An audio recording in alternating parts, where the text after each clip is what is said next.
Hey mga kauni, for today's vlog nga guys, tuturuan ko kayong mangutang dito kay GCash. Yes, pero ito guys, depende yan kung magkano yung naipapasok at nailalabas nyo sa GCash. So kapag malaki yung nailalagay nyo sa GCash at naipapasok, so malaki rin yung mauutang natin. So 125 yung pinakamalaki na mauutang nyo. Pero kung hindi naman, makakautang tayo dito ng 1,000. So ganito guys, pag nandito ka na sa GCash, punta ka dun sa taas, may nakalagay na wallet, tapos save, tapos yung borrow yung pupuntahan natin. Kasi dyan tayo, kumbaga manghihiram tayo sa kanila. So ganito guys, yung ano nila, setup nila. Yung GLoan nila is 125,000 yung mauutang mo. So yan, depende yan guys. Kung magkano nga yun na ilalagay nyo sa GCash nyo. So kung madalas may naglalagay at may nagpapasok sa GCash nyo, malaki yung mauutang nyo. So ganyan yung paraan kung paano tayo maglo-loan dito. So yan, mabilis lang naman to. So kailangan choose your loan amount. So pinakambaba guys is 1,000.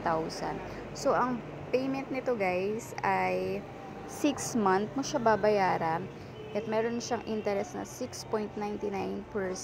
Tapos yung processing fee niya is 3%. So parang pag nakuha mo siya guys is babawas na yung ating 1,000. So get start tayo. Ganyan. Papakita ko lang sa inyo kung paano ang process nito. So dahil 1,000 yung pinakamababa natin dito, yan yung i-proceed natin. At tingnan natin kung magkano na lang yung makukuha natin. So ganyan siya. Ayan. So papakita ko lang sa inyo yung setup niya. Tsaka yung reminder kung paano magbabayad dito. So ayan. Tapos get start na tayo. Ayan, yung 1,000 guys is babayaran mo siya ng 6 months. Every 6 months, ang babayaran mo is 236.57.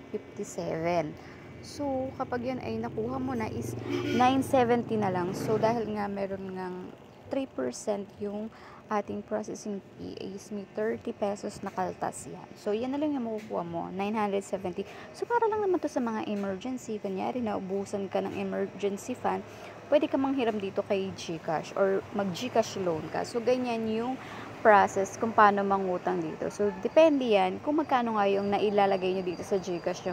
Kung ginagamit nyo pang negosyo tong GCash nyo, mas malaki yung mauutang nyo kasi malaki yung naipapasok yung pera dito sa GCash. So, ganyan lang siya.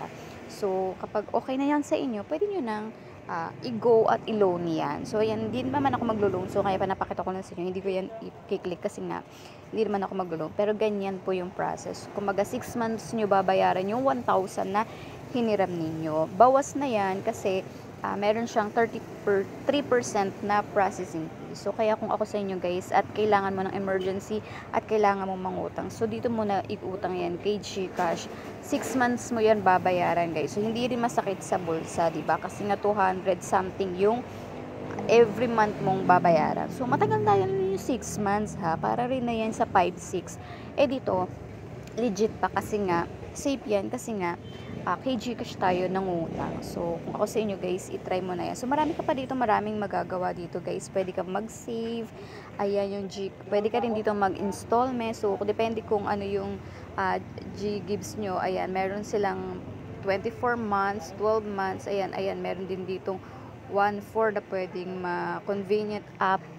Ayan. So, ayan, maraming mahihiram dito at maraming rin ways para mapakinabangan tong si GCash. Hindi lang sa cash in at cash out ito pwedeng gamitin. Pwede ka rin dito mag-load. Depende rin yan sa inyo. At pwede rin ito pang negosyo. Mas magandang ito pang negosyo guys. Yung mga retailer sim, huwag ka na bumili nun. Dito ka na lang mag-load kay GCash. Kasi nga, pwede rin mo itong